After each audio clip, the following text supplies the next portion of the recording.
మనోజవం మరుతతుల్యవేగం జితేంద్రియం బుద్ధిమతాం వరిష్టం వాతాత్మజం వనరయూథముఖ్యం శ్రీరామదూతం శిరసా నమామి.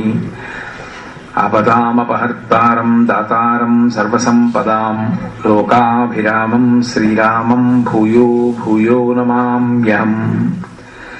శ్రీరామచంద్రం శ్రితపారిజాతం సీతాముఖాంబోరుహచించరీకః సమస్త కళ్యాణ గుణాభిరామః నిరంతరం మంగళమాతనోతు.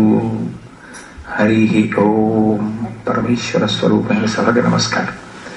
నిజానికి హనుమద్వైభవాన్ని చెప్పడం అంటే అది సామాన్యమైనటువంటి విషయం కాదు. ఎందుచేత అంటే హనుమ అవతారము వంటి అవతారము ఇంకొకటి ఉండదు.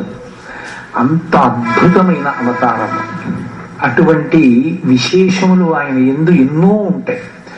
కారణం ఏమంటే లోకంలో అపారమైనటువంటి శక్తి ఉండి విశేషమైనటువంటి వినయం ఉన్నటువంటి వ్యక్తి ఎవరైనా ఉంటే హనుమ ఒక్కరే.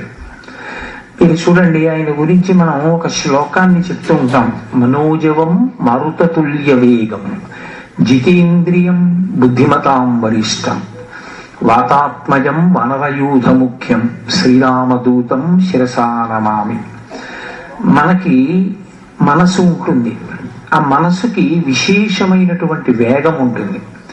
అది ఎంత దూరమైనా లిప్త కాలంలో వెళ్ళిపోతుంది.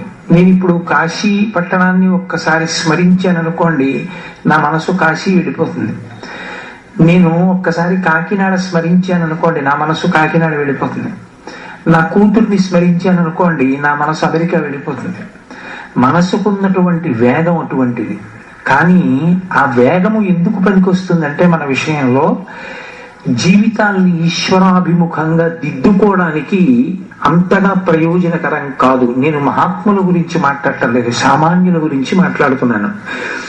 అంత వేగం మనసుకి ఉన్న కారణం చేత లౌకికమైనటువంటి విషయాలలో మనసు ఎక్కువగా తిరుగుతూ ఉంటుంది, వెళ్ళిపోతుంది తొందరగా. దాని చేత బంధనమునందు పడిపోతాం. మరి హనుమకి కేవలము మనసుకి అంత గొప్ప శక్తి ఉండడం కాదు, దానితో పాటుగా ఆయన శరీరానికి కూడా ఒక శక్తి ఉంది. ఏమిటి ఆ శక్తి అంటే మనోజవం మారుతతుల్య వేగం. గాలి ఎంత వేగంగా వెడుతుందో ఆయన శరీరంతో అంత వేగంగా వెడతారు. మనకి మనసు వెడుతుంది, శరీరం వెళ్ళదు. ఒక్క మనసు వెళ్ళిన కారణం చేతనే మనం తరించలేకపోతున్నాం.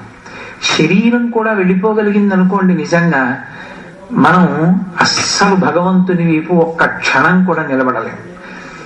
శరీరం కదలకపోయినా, అంత వేగం లేకపోయినా మనసు వేగంగా వెళ్ళిపోతోంది కాబట్టి అక్కడ లేని విషయాలన్నీ పట్టుకోగలుగుతాం. శరీరం కూడా అంత వేగంగానూ వెళ్ళగలిగిన శక్తి ఈశ్వరుడు అనుగ్రహించి ఉండి ఉంటే ఇంకా మనం ఇతర విషయాల్లో